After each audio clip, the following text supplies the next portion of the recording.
Olá, o meu nome é Roberto Quioca e este é o Leituras Comentadas. No episódio de hoje, eu vou ler o artigo Por que você é um libertário e provavelmente não sabe, de Harry Browne.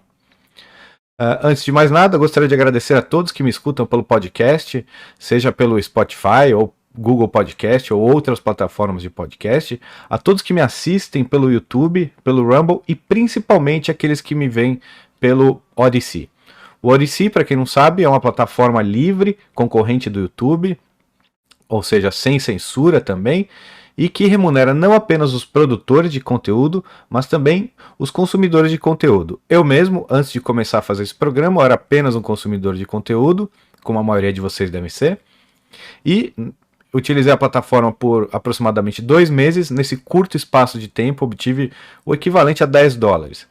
Pode parecer pouco, mas eu já utilizei o YouTube por anos a fio e nunca ganhei nada. Então, vale a pena fazer essa mudança, não apenas pelo motivo financeiro, mas também porque o YouTube, como nós sabemos, não respeita a liberdade de expressão, não é aberto, não tem nenhum incentivo ao debate no YouTube, eles censuram mesmo, eles bloqueiam qualquer opinião que seja contrária a deles. Já é interessante para você, mesmo que não tenha essa preocupação em ganhar $10, de ir migrando para uma plataforma onde a liberdade de expressão é respeitada. Convido a todos vocês, vou deixar aqui na descrição do vídeo, eu vou deixar aqui embaixo o link para se inscreverem lá no Odysee. Através desse link, vocês se inscrevendo, vocês me ajudam. Então fica aí o convite a todos para migrarem para a plataforma Odysee. Vou apresentar o autor, o Harry Browne, para quem não sabe.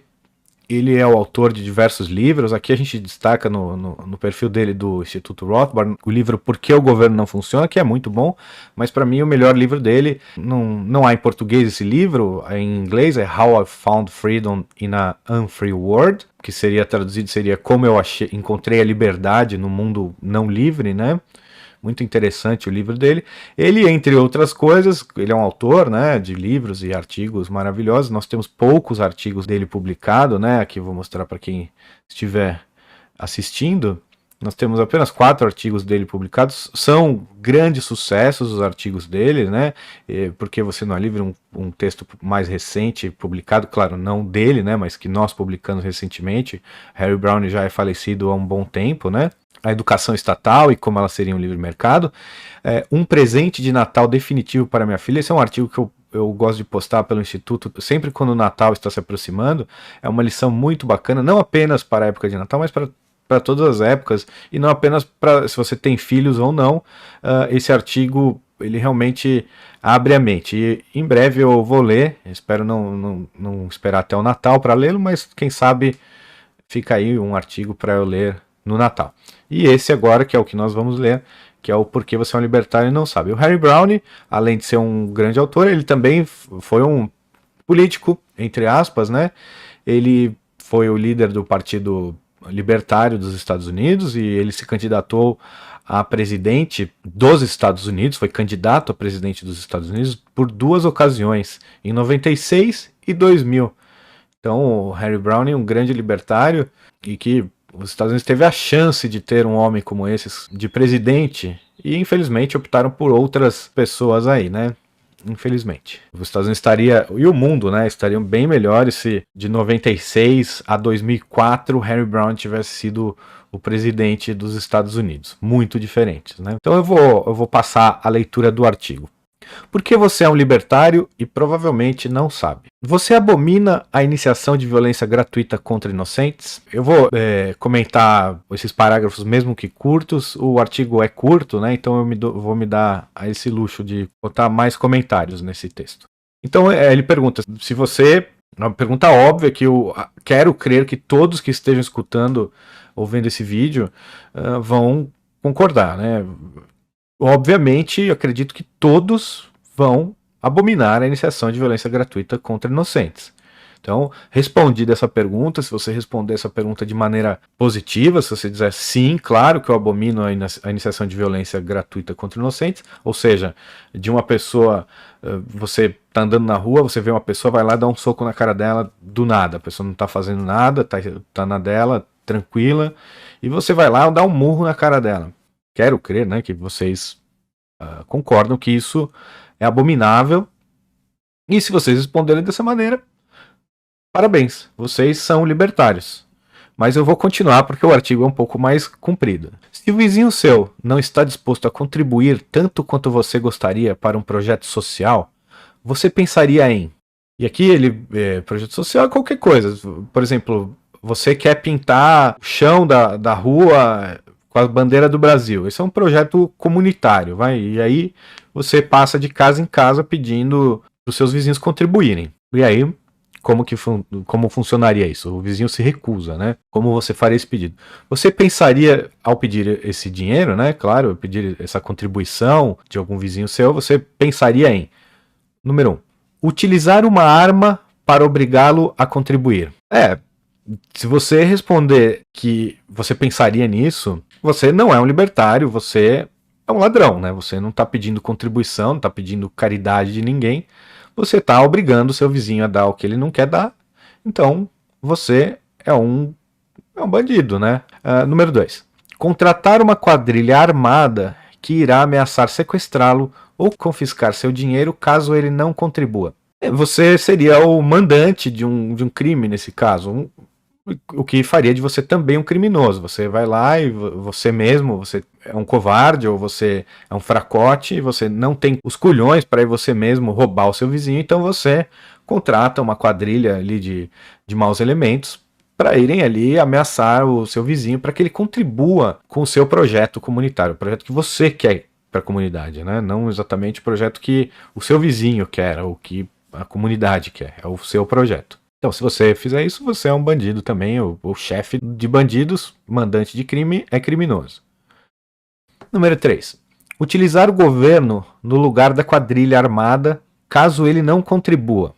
Afinal, todos os programas governamentais, em última instância, envolvem o uso de violência contra aqueles que se recusarem a acatá-los, leia-se financiá-los. Então, aqui, do passo 1, que é você mesmo pegar uma arma e ir ameaçar o seu vizinho, ou chegar às vezes de fato do seu vizinho para conseguir essa ajuda, né, para o seu projeto, essa contribuição para o seu projeto, é a mesma coisa do 3. A diferença é que você está delegando esse poder. Então, se você dá a sua anuência, se você dá ao Estado autorização para que ele faça o roubo, cometa o roubo no seu nome, você também está sendo uma má pessoa, no mínimo, né, para não dizer um criminoso também.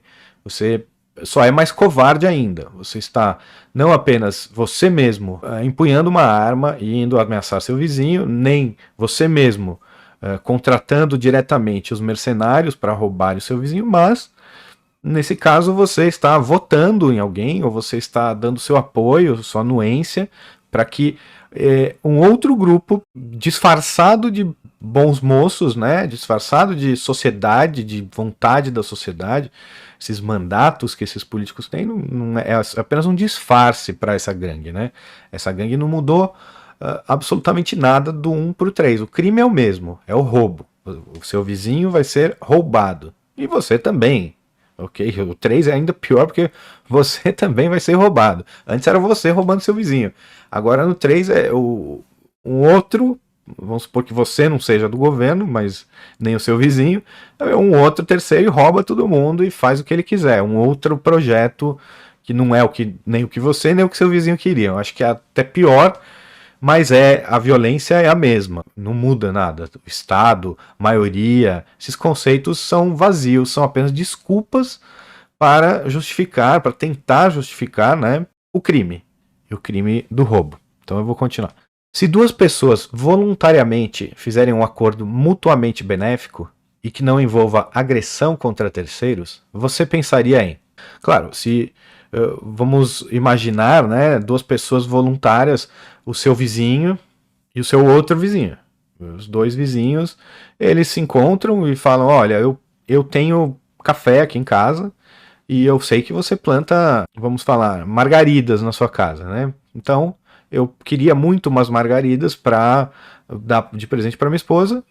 Se você quiser trocar pelo meu café, nós fazemos uma troca. E o outro vizinho topa. Ninguém foi agredido, eles estão trocando propriedade deles mesmos, não estão invadindo a sua propriedade, nenhum desses elementos sendo trocados é seu ou te pertence, você tem qualquer dizer sobre eles, e muito menos sobre o que os vizinhos vão fazer com eles, né? Então, se os vizinhos resolveram trocar, é deles, a troca foi feita voluntariamente, eles ficaram felizes e pronto.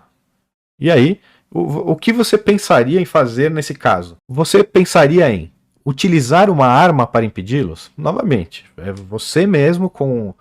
Se você tem coragem de defender o Estado, você deveria ter coragem de fazer isso também. E deveria defender que isso fosse possível de ser feito. Porque, no fim das contas, é a mesma coisa. Então, se você quiser impedir os seus vizinhos, se você fala, não, eu acho muito errado isso, acho que eles não deveriam fazer essa troca, trocar café por margaridas é uma coisa que eu acho horrorosa, eu acho hediondo que isso aconteça, margaridas deviam ser proibidas, café não deveria ser tido como moeda, eu acho isso ultrajante e eu quero impedi-los. Você usaria uma arma para impedi-los? Se quiser, muda aí os produtos, põe que um vizinho planta maconha e o outro refina cocaína na casa dele. Mudou alguma coisa? Não mudou nada. Continua sendo dois adultos responsáveis dentro das suas propriedades trocando o que é deles. Você não tem nenhum direito de impedi-los. Nenhum. É zero o seu direito de impedi-los. Em ambos os casos, seja manteiga, margarina, margarida, café, o que quer que seja. Maconha, cocaína, tanto faz. O que quer que seja,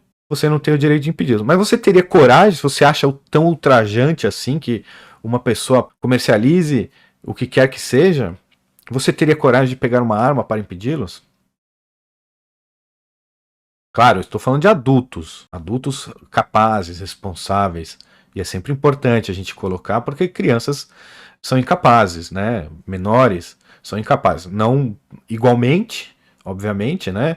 Mas são incapazes para... Eles não são atores do mercado. Crianças não têm a mesma liberdade, os mesmos direitos que os adultos, né? Eles ainda não conquistaram. Eles vivem sob a guarda de adultos que têm a tutela das crianças, não são donos das crianças, têm a tutela, a guarda das crianças, não podem fazer o que quiserem com as crianças também, esses adultos. Há limites. As crianças têm direitos também, não são os mesmos dos adultos, não são plenas, né? Não podem exercer plenamente, porque são incapazes. Então, para trocas voluntárias, ignorem as crianças, aí nesse caso, adultos trocando. Apenas adultos trocando. Você utilizaria uma arma para impedir o seu vizinho e o outro vizinho de trocarem o que quer que seja? Acho que se você responder que sim, você não é um libertário, você continua sendo um criminoso. Segunda opção que ele dá aqui, você pensaria em contratar uma quadrilha armada para ameaçar sequestrá-los, caso eles se mantenham decididos a seguir adiante nesse seu acordo consensual? Ou seja, você vai lá, você é um covarde, né? Mas você tem um trocado, você tem um dinheiro, o seu dinheiro. Você vai lá e você contrata uns maus elementos novamente e manda eles ir lá achacar seus vizinhos, os dois vizinhos que fizeram a troca. Fala, olha, ou vocês desfazem essa troca, ou você vai ver o que vai acontecer. A gente vai sequestrar vocês, vai tocar o terror. E se vocês se recusarem a ser sequestrados, a gente vai te matar. O que você é? Você é como eu disse acima, você é um mandante de crime. Você é um criminoso, um mandante de sequestro. É tão criminoso quanto o sequestrador, né? Ou mais. E a terceira opção que ele dá, você pensaria em utilizar o governo no lugar da quadrilha armada para obrigá-los a cancelar seu acordo? O que mudou? Mudou que agora o governo está fazendo isso e não é mais você diretamente. O crime que está acontecendo é o mesmo. Se você pedir ao governo para que faça isso, é a mesma coisa que você pedir, você mesmo contratar. Você só não está pagando agora, mas você está pedindo que um crime seja cometido em seu nome. Que tipo de pessoa você é? Eu acredito que todos querem ser pessoas boas, né? Eu quero crer nisso, que a maioria, pelo menos, esmagadora das pessoas, são pessoas que desejam fazer o bem para o próximo, né? E tornar uma sociedade mais pacífica, mais próspera. O roubo, o crime não ajuda, né, a sociedade. O crime atrapalha. E o crime atrapalha muito mais seus anseios de ser uma pessoa boa, de talvez ir para o céu, ou apenas de não ter um peso gigantesco na consciência por ter feito mal para os outros. Se você tem essa preocupação com a sua moralidade, com a ética, você jamais vai defender nenhuma dessas três formas de crime, né? São crimes, cada vez menos direto, né? Você cada vez menos diretamente envolvido, mas do mesmo jeito você está defendendo o roubo, o crime. o sequestro. E, no último caso, obviamente, o assassinato. É muito disfarçado o que o Estado faz, né? O Estado, quer dizer, para quem não enxerga, né? O Estado, ele começa pedindo, ele fala, olha, a declaração de imposto está aqui. Você fala, não, que imposto? O Estado não tem direito nenhum sobre o que eu produzi é meu, ninguém pode ter direito a isso. Se tiver direito a isso, eu sou um escravo, ou sou um homem livre. Então você se recusa a pagar o imposto de renda. Você não preenche, não toma conhecimento e não faz nada. Logo mais, você começa a receber cartas, avisos do governo, multas. E, até em última instância, começam a vir homens armados atrás de você para te fazer pagar o imposto. E se você se recusar a entregar, vamos supor que você tenha uma obra de arte na sua casa, que é sua também, você comprou e tal, e vai lá a polícia, ou um computador, qualquer coisa, vai lá a polícia e fala, ó, você deve pra gente X, a gente tá tomando o computador e o quadro. Não. Eles foram roubar na mão dura, na cara dura, né? Então você se recusa. Você fala, não, vocês não vão levar nada, isso é roubo. Tente. Você puxa uma arma e aí você é alvejado para se defender legitimamente, né? Desses ladrões que estão entrando na sua casa. E você, muito provavelmente, você pode até dar conta de alguns policiais que vão lá com um oficial de justiça, mas eles vão chamar reforço e mais reforço, e até as suas balas acabarem. Muito provavelmente o exército vai na sua casa tirar de tanque lá, vai jogar uma bomba na sua casa de avião. Você será morto, assassinado pelo Estado, ao utilizar o seu legítimo direito à defesa. Então, o Estado ele camufla com cartas, ele não chega já com a arma na sua cabeça, na maioria das ocasiões, né? Mas tá ali. E quem é que dá esse poder ao Estado, né? Porque se a gente for pensar, o Estado ele é composto por poucas pessoas comparado com o resto da sociedade. Existem menos funcionários públicos, bem menos funcionários públicos do que não funcionários públicos, pessoas que trabalham na iniciativa privada. Ou seja, como que o Estado consegue manter todo mundo na linha? Como esse ladrão, essa gangue de criminosos chamado Estado, consegue manter todos na linha, todos pagando o imposto? O Estado faz isso através da ameaça de violência. Todos sabem que no final de cada recomendação, entre aspas, estatal, de cada pedido estatal, de cada orientação do Estado, cada lei, norma que eles criam, existe uma arma. As pessoas sabem. No final de tudo, é o assassinato que vai mandar, né? A tortura, o sequestro, o estupro, né? Porque se você se recusar a pagar o imposto, eles vão na sua casa, se você se recusar a entregar, eles te prendem. E essa prisão é um sequestro. E eles te levam para onde? Eles te levam para cadeia. A cadeia, a gente sabe, é a jaula do estupro. Então, você está sendo ameaçado de sequestro seguido de estupro. E se você se recusar a se deixar levar, né, por esses capangas do Estado, por esses criminosos, você será alvejado, você será assassinado. Essa é a regra. Essa é a regra que nós vivemos. E quem mantém isso, quem dá esse poder, não são os poucos funcionários estatais. São as pessoas. Vocês eu acredito que não, que vocês já responderam que não, que vocês não são contra utilizar desse subterfúgio, dessa violência, desse crime, para que os seus anseios sejam atendidos. Mas a maioria das pessoas que dá esse apoio ao Estado fala, mas sabe o que é? Eu também, olha, eu entendi o que você falou, Roberto, bem legal, mas eu acho meio utópico isso aí, então eu continuo defendendo o Estado. Bom, é você que está defendendo o assassinato, porque o Estado não é outra coisa senão assassinato, sequestro, estupro, roubo. Isso é o Estado. Ou você diz, mas sabe o que é? Eu entendi, é roubo, não sei o quê, mas eu acredito nas instituições. Como ficará a instituição? Eu acredito na justiça. Só o Estado pode prover justiça.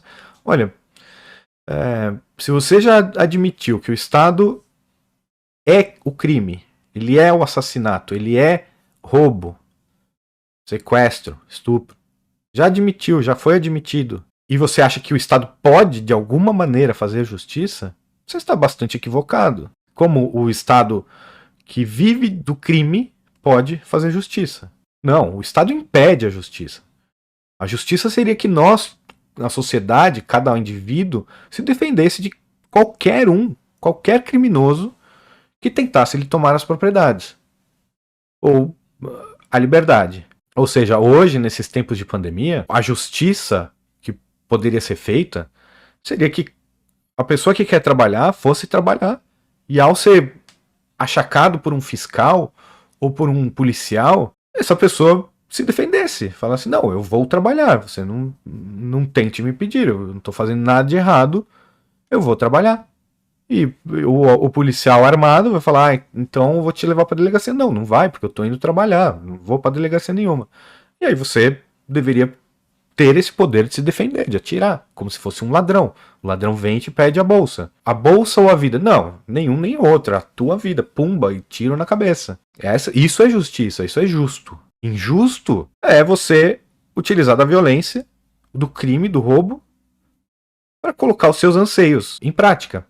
Por exemplo, você acabou de dizer para mim que você acredita que só o Estado pode fazer justiça. Então, por causa desse seu pensamento, você acredita que o Estado pode fazer justiça e você quer justiça. Então, você acha que esse seu objetivo de ter justiça lhe dá o direito de roubar, matar e sequestrar os outros. Espero que todos vejam o conflito desse pensamento.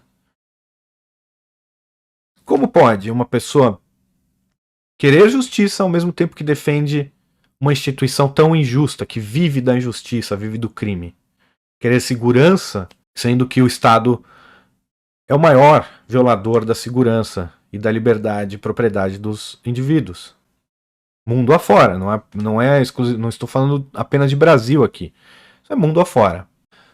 Da mesma forma, se uma empresa e um indivíduo concordarem voluntariamente com algum arranjo que seja benéfico para ambos, sem envolver nenhum tipo de agressão, você cogitaria. Nesse caso aqui, exemplificando o que ele está dizendo aqui, um acordo entre uma empresa e um indivíduo.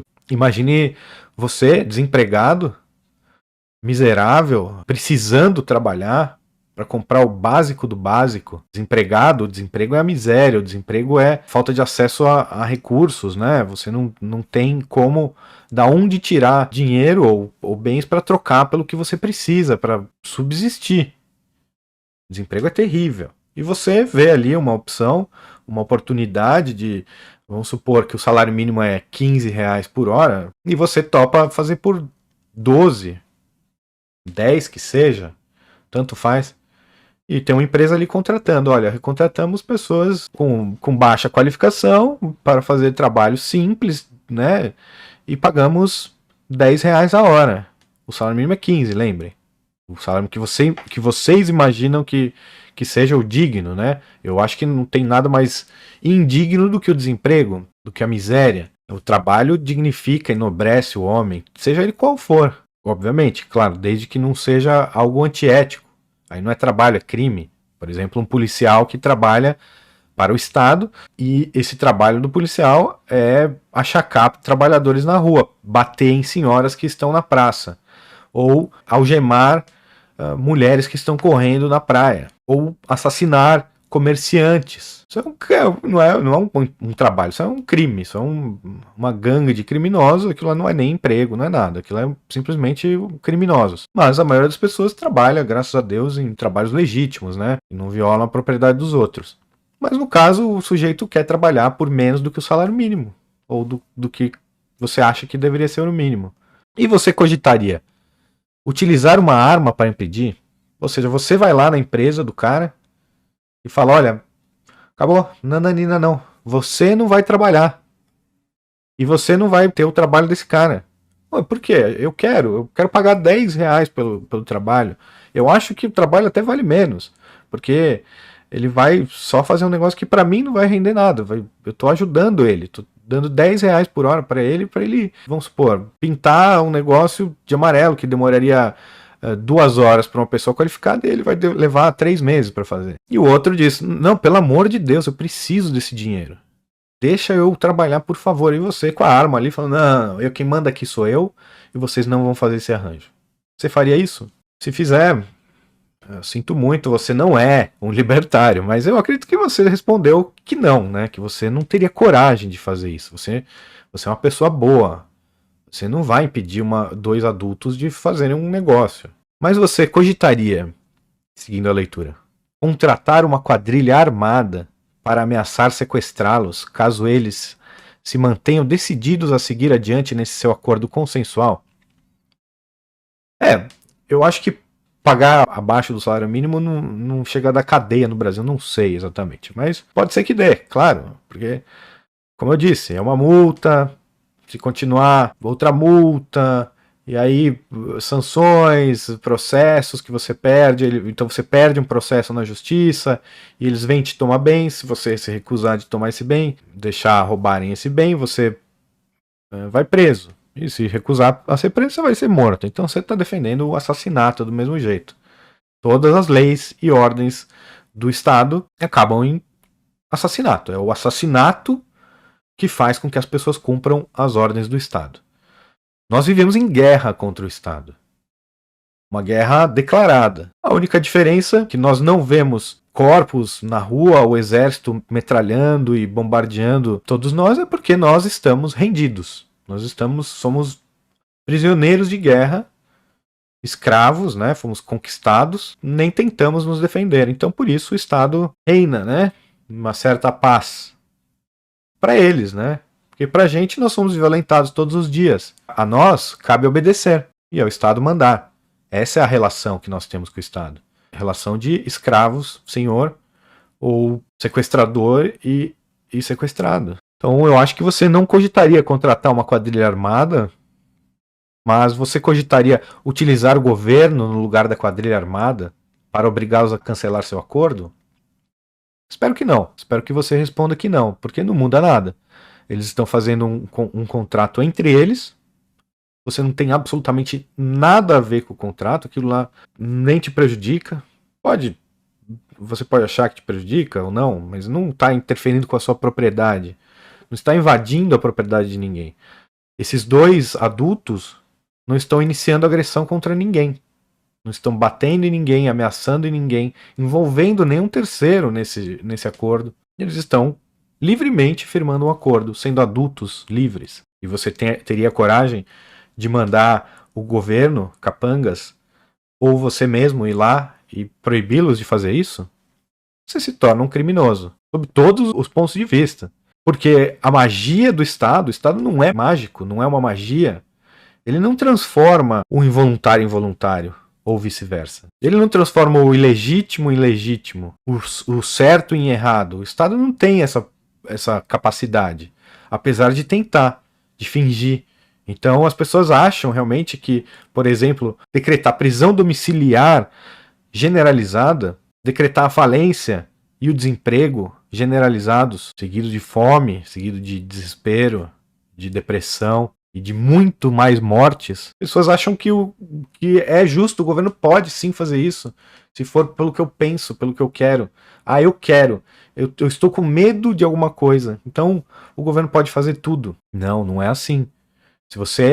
Se você acha que o governo, o Estado, né, esse grupo criminoso, o Estado é um grupo de pessoas. Se você acha que esse grupo criminoso tem o direito de agredir pessoas pacíficas, pessoas que não iniciaram agressão contra ninguém, por exemplo, um sonegador de imposto, uma pessoa que simplesmente se recusou a ser roubado, ou uma pessoa, nos tempos de hoje, uma pessoa que se recusou a passar fome e foi trabalhar, foi para a rua trabalhar, buscar o seu sustento honradamente, que o Estado tem o direito de prender alguma pessoa dentro da sua própria casa? Não, o Estado não tem nenhum desses direitos, não há nenhuma magia. Se eu, Roberto, não posso invadir a casa do meu vizinho e pegar lá o que eu acho que eu preciso, ou o que eu acho que a sociedade precisa da casa dele, porque o Bolsonaro pode, porque o João Bosta pode, não tem porquê. Óbvio que não pode. É ilegítimo.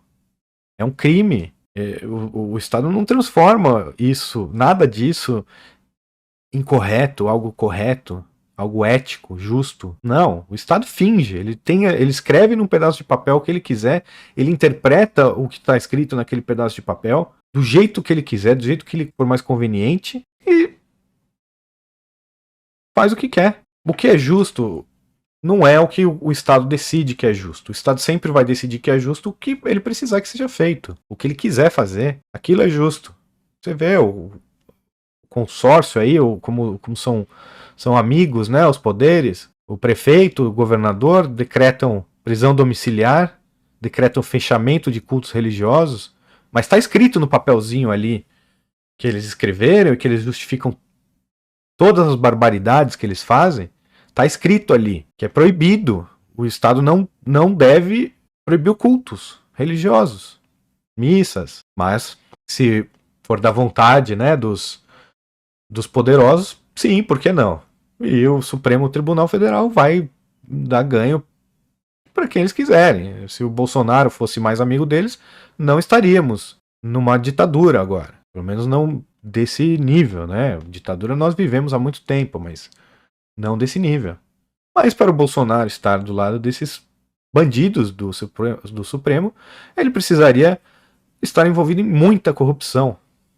Porque é isso que azeita os poderes, é isso que faz com que as engrenagens combinem. É a corrupção, e muita corrupção. Por isso que o Bolsonaro não tem o apoio do Congresso, não tem o apoio do Senado, não tem o apoio dos funcionários públicos, pelo menos de grande parte deles. Por quê? Porque o Bolsonaro tem os planos aí de mais liberais, óbvio, não é um libertário. Está longe de ser, ele tem muitos defeitos, continua sendo um estatista, socialista, mas é menos que os outros. E ele tem realmente alguns planos de diminuir um pouco as atuações do Estado, as atribuições. E isso desagrada de maneira enorme, uma maneira gigantesca, os funcionários, os que querem que o Estado cresça e continue crescendo, porque quanto mais dinheiro passar pela mão do Estado, mais sobra para eles. Quanto mais dinheiro, quanto mais atribuições, quanto mais dificuldades o Estado criar, mais dificuldades os burocratas têm para vender. Mais facilidades, desculpa, os burocratas têm para vender. E é por isso que eles querem que cresça sempre. E qualquer um que entrar lá com outra mentalidade vai ser o inimigo número 1 deles. Veja Bolsonaro. E não que ele seja um libertário. Em alguns pontos, sim, mas não é assim que se define um libertário. Um libertário vai responder não para todas essas. E o Bolsonaro não irá responder não para todas essas. Ele acredita que ele tem um poder mágico que faz com que ele possa, por exemplo, prender um comerciante de plantas e roubar toda a propriedade dele. E ainda se vangloria, posta fotos na rede social. Olha o que eu roubei. Eu roubei tudo isso de planta. Como se tivesse algum poder, como se aquilo fosse bonito. Está errado. Continuar. Se um governo estrangeiro não está atacando militarmente seu país, você apoiaria a ideia de utilizar um exército para iniciar violência contra o país e as pessoas que vivem sob aquele governo? Ou seja, vamos supor, você aí no Brasil e você não gosta do argentino. Você fala, Argentina, não, Argentina, sabe, eles têm o Maradona, ela tinha, né, morreu, mas eu não gosto desse, o Messi, essa turma, puxa, não vou com a cara de nenhum deles. Pra mim são todos mal pessoas. É um preconceito. Eu tenho vários amigos argentinos, adoro a Argentina. Tem alguns argentinos que não são bons, obviamente, mas tem muitos que são bons, como toda a sociedade, né? Tem pessoas boas, pessoas más, pessoas legais, pessoas que não são tão legais. A Argentina tá na dela, não tá atacando o Brasil, não tá fazendo nada pro Brasil. Pode falar, às vezes, uma bobagem, um presidente daqui, outro dali, mas não teve nenhum ataque, nada. Você justificaria que o exército brasileiro invadisse a Argentina agora, matando lá uma porcentagem enorme da população? Tanto faz, você só quer os acontecimentos colaterais, né, a essa invasão do exército brasileiro à Argentina são de menos. Você quer que que o Brasil invada a Argentina e se matar metade da população, dane-se, é uma guerra, né? Afinal, é uma guerra. Como algumas pessoas tentam justificar, né? A bomba nuclear no Japão, nossa, mas acabou a guerra. Fins nobres, vou repetir uma frase que eu já falei em outros programas, mas é o seguinte: fins nobres, por mais nobres que sejam, não importa qual é o seu fim. Se você quer salvar a sua avó, ela precisa de um remédio muito caro, você não tem meios, você já pediu na caridade, não conseguiu chegar até lá, as pessoas não doaram o suficiente, vamos supor, um remédio custe 15 milhões de dólares, fictício, nem tanto, né? Mas já existiram casos na história de remédios tão caros assim, mas vamos supor um remédio de 15 milhões de dólares, ou um tratamento de 15 milhões de dólares. Você vai lá e não consegue, você conseguiu 15 mil dólares na vaquinha e tal, não deu. Mas Você sabe que tem uma pessoa ali, um dono de banco, que tem 15 milhões de dólares no cofre. Você vai lá, invade a casa dele e rouba.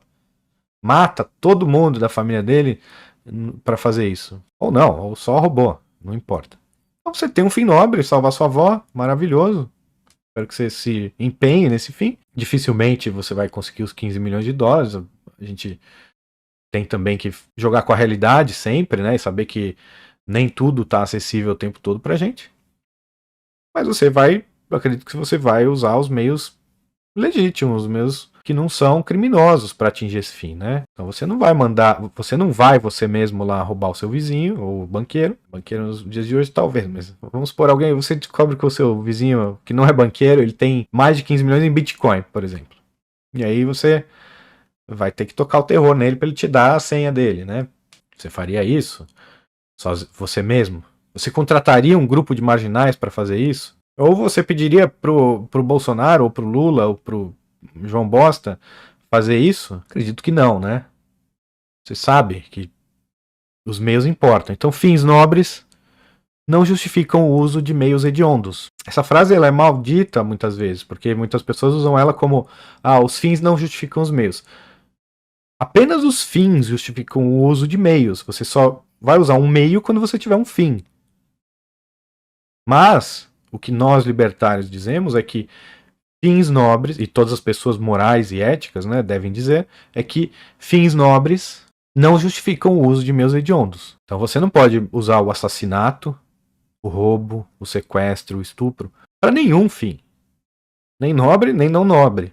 Tanto faz. Se você quiser fazer uma boa ação, não é fazendo uma má ação que você vai conseguir se redimir, ou entrar nos céus, ou ter uma coerência ética. Então eu sigo aqui. Se você respondeu não para todas as perguntas acima, você é alguém disposto a tolerar tudo que seja pacífico. Você pratica o princípio do viva e deixe viver. Você se opõe à iniciação de violência contra qualquer pessoa ou conjunto de pessoas que não tenha atacado ninguém e que, assim como você, apenas querem viver suas vidas em paz. Ou seja, você é um libertário. Se você respondeu não para todas. E uma coisa curiosa sobre esse artigo é que eu tenho um amigo que é o primeiro amigo da minha vida, né? É o primeiro amiguinho que eu fiz na vida. Eu tive ele como amigo por alguns anos e tal. E depois, durante a vida, eu revi algumas vezes.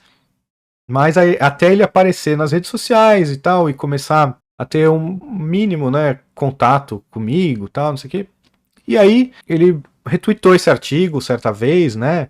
Ele é um sujeito que trabalhava na ONU e se decepcionou. E aí ele foi se candidatar a ser deputado estadual por São Paulo. Imagina, ele queria mudar o mundo e aí ele foi na ONU e se decepcionou. E como ele teve essa decepção, essa grande visão do mundo, né? Ele resolveu ser um político para ajudar o mundo. Veja só. Uma decepção gigantesca. Acho que não é mais meu amigo, né? Eu, pelo menos, não quero muito contato com ele. Porque esse sujeito que compartilhou esse artigo chama Reniose Cuquier. É um deputado estadual de São Paulo. E ele, ao ser eleito, pouquíssimas semanas depois de ser eleito, a primeira coisa que ele fez, eu acho, foi ir prender trabalhadores que estavam vendendo produtos no Stand Center, em São Paulo. Stand Center, para quem não sabe, é um grande xing-ling, onde ninguém liga para o roubo do Estado, as pessoas, a maioria delas não paga imposto, ou sonega tudo que puder, como o nosso presidente Bolsonaro disse, a maioria não paga impostos, a maioria traz os produtos de forma contrabandeada, são heróis, realmente grandes heróis da nação, os contrabandistas, e esse sujeito que compartilha um artigo desses, primeiro ato como político, ou seja, ele não estava eleito ainda quando ele compartilhou, né? Então ele estava mentindo para ser eleito. Claro, foi candidato pelo Partido Novo, né? O que se espera de alguém que é candidato por um partido desses, né? Não que seja uma condição, né? Foi candidato pelo Novo, então é um bandido. Para mim, foi candidato é bandido já. Mas tem bandidos que são menos maus aí do que outros, né? Esse é um péssimo bandido, é um sujeito asqueroso nos seus atos. Eu conheço ele de criança, não sabia que ele era capaz de ir lá no Stand Center com homens armados, com distintivo, né? Os homens armados e possuidores de distintivos, capangas, né? Foi lá e prendeu e roubou essas pessoas. Ou seja, sequestrou e roubou essas pessoas. A troco de quê? Por quê? Com que direito? Então a gente vê logo. Ainda bem que isso aconteceu logo no começo, senão ele poderia ainda fingir que era um liberal ou alguma coisa do tipo. Mas eu não entendo uma pessoa que lê um artigo desse, que compartilha um artigo desse, ou seja, eu acredito que ele respondeu não para todas, né? E aí vira político depois e não feliz em ter feito isso, ainda primeiro ato que faz é ir roubar e sequestrar trabalhadores e trabalhadores da casta mais honrada da sociedade, que são os contrabandistas e os sonegadores. São eles que estão na linha de frente da luta contra o Estado.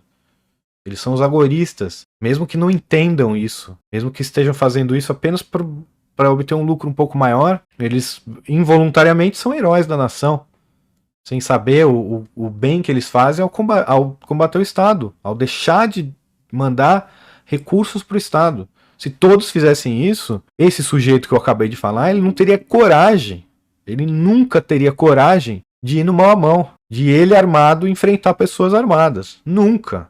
É um covarde. Ele é um covarde. Então ele respondeu sim, mas no 3 ali. Aí eu mandaria o governo, né? Eu mesmo não vou, porque eu sou covarde. É um borra-botas, um covarde. Então, eu não entendo. Infelizmente, desculpem aí, mas eu realmente não consigo entender o que passa na cabeça de um sujeito desse. Não é possível. Ele era bem abastado, uma pessoa rica já, nasceu rico, muito rico. Eu ia acampar na casa dele, tão grande a casa dele que nós acampávamos ali no terreno. O pai dele era muito rico e o dinheiro não justifica. É uma sede pelo poder, pelo status. Já tenho muito dinheiro, agora eu vou em busca de outras satisfações pessoais. Como o prazer de destruir a vida das outras pessoas, de roubar, de sequestrar. Eu não esperava isso.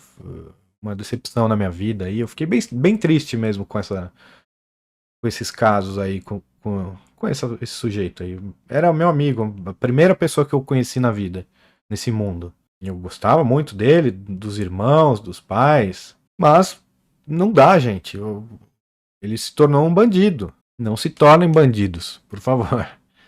E aí continua aqui meio que já para concluir, né? Para você não há motivo. Ele continua concluindo, né? Que depois de falar que você, ao responder não a todas, você realmente pratica ou vive e deixa viver.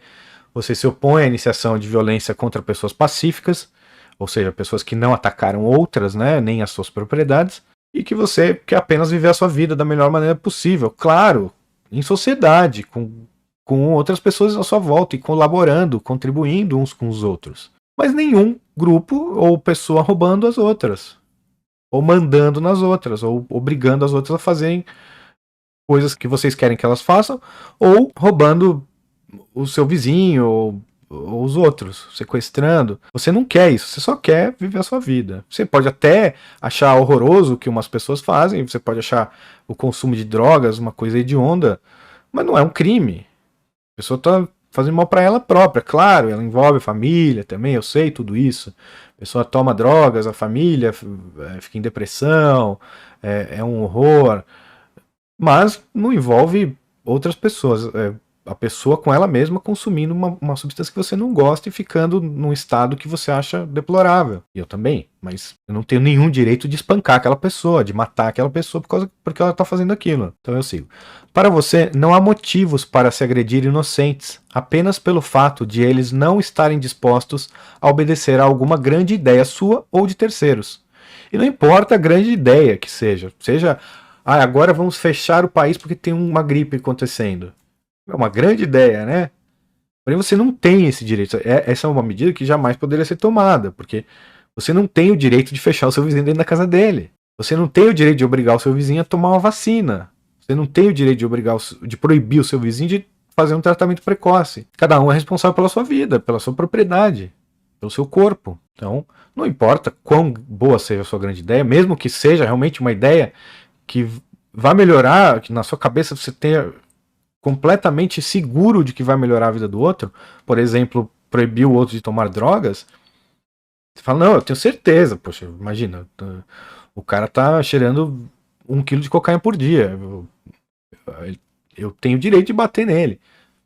Não, não tem, porque a vida é dele. Eu não tenho o direito de agredir os outros. Por mais deplorável que seja o que o outro está fazendo. Ah, mas ele tá. Isso pode levar. Isso não tem fim. Porque se você não gosta do que o outro está fazendo com ele, então um dia essa arma se vira contra você. Se você acha que você pode proibir o outro, pense duas vezes, porque o outro também pode proibir você um dia. É o que eu falava pro povo da esquerda que vinha defender o Ministério da Cultura, subsidiando obras, obviamente, todas elas com cunho socialista, com o cunho do governante da época, que era o Lula. E aí eu falava para essas pessoas, falava, olha, pense duas vezes, porque você está gostando do que o Lula está fazendo, porque você é do time dele, mas e se amanhã entra outro, tipo Bolsonaro? Bolsonaro era um deputado do baixo clero ali, do baixo escalão, nunca tinha tido chance alguma de ser presidente nem nada, mas já era uma figura odiada pela esquerda. Então eu falava, imagina que entra o Bolsonaro de presidente, e ele começa a botar ali as obras que ele acha, começa a financiar as obras de cultura que ele acha melhor. Você não vai gostar também, né? Então, que o Estado se exima de fazer isso. Porque ele está desagradando, na época do Lula, está desagradando uma parte gigantesca da sociedade. E agora o Bolsonaro pode estar desagradando uma parte gigantesca da sociedade. Então é uma arma que desagrada a todos. Seria muito melhor se nenhum deles tivesse essa arma. Porque tá me roubando para fazer o filme O Lula, o Filho do Brasil. E se roubar você para fazer o filme Bolsonaro, o Herói da Pátria? Você vai gostar? Muita gente vai. Mas muita gente não vai. E o certo seria que ninguém gostasse, porque roubo é errado. E é isso que esse artigo mostra para nós. Então, se você concordou com todas essas... respondeu não a todas essas perguntas que foram feitas no decorrer do artigo, parabéns. É por isso que você é um libertário. Porque você respeita o próximo. Você tem compaixão. Você é uma pessoa tolerante a ponto de não dar um soco na cara de uma pessoa que você achou feia na rua. E você jamais utilizaria da violência para agredir pessoas que não agrediram as outras. Você sabe que a violência só pode ser usada em legítima defesa ou em reparação, retaliação. Então, se alguém te rouba, você tem o direito de reaver o seu bem, mais uma reparação, obviamente. Mas se essa pessoa se recusar, você tem o direito de usar qualquer força, a força necessária para reaver o seu bem. No mínimo. Inclusive chegando ao assassinato. Não, assassinato não. Nesse caso não seria assassinato, seria uma morte. O não matarás de Deus não é sob hipótese alguma vais matar o outro ser humano. Não. O não matarás de Deus é não assassinarás. E o assassinato é você chegar e matar quem tá quieto, quem não fez nada. Não é você, ao ver uma pessoa sendo ameaçada de assassinato, ou sendo assassinada, ou violentada na sua frente, você ir lá e matar o sujeito. Isso não é assassinato. Isso é legítima defesa. E você está realizando para você ou para outro. Você pode realizar essa legítima defesa para outro. Para outros, eu acho sempre. A gente pode, deve fazer isso, mas tem que estar muito seguro também. Por quê? Porque você não sabe o que as outras pessoas estão fazendo. Às vezes, por exemplo, você vê duas pessoas brigando na rua, você vai tentar descobrir quem que é o assaltante, quem não é, ou qualquer coisa do tipo, e depois você vai descobrir, e começa a bater no que você acha que está errado, e você vai descobrir que são dois amigos brincando de MMA. Então, sempre tomar cuidado com essas reações, mas devem ser feitas, devem ser tomadas. E você também, se estiver na rua, não fica brincando com os outros de assalto, né? Não chega atrás de alguém na rua e fala isso é um assalto. Você pode ser alvejado por alguém que estiver atrás de você, né? Vai causar um acidente aí que você não gostaria. Então não brinca com coisa séria. Mas, parabéns. Se você respondeu não, você é libertário como eu e como todos nós. O libertarianismo, para quem não sabe, é a filosofia política que tem como princípio básico a não agressão a inocentes. Ou seja, a violência só pode ser utilizada, nesse caso, legítima defesa ou reparação. Então, se você chegou até aqui, muito obrigado. Eu quero que vocês todos leiam os artigos do Instituto Rothbard. Então, entrem lá no site do nosso instituto, devorem os artigos e depois voltem aqui para ouvir os programas dos artigos que vocês mais gostaram. A audiência vem crescendo. Muito obrigado aí a todos que estão compartilhando os programas em grupos e grupos de WhatsApp, de Telegram, até do Facebook. Então, continuem compartilhando, vocês ajudam bastante a causa da liberdade dessa maneira. Eu sei que o programa é longo, então não é todo mundo que vai acabar consumindo o conteúdo, mas tem bastante gente que gosta, né, de ver vídeos mais longos. Então compartilhem sem dó, deem aí o share para todo mundo e até a próxima. Obrigado.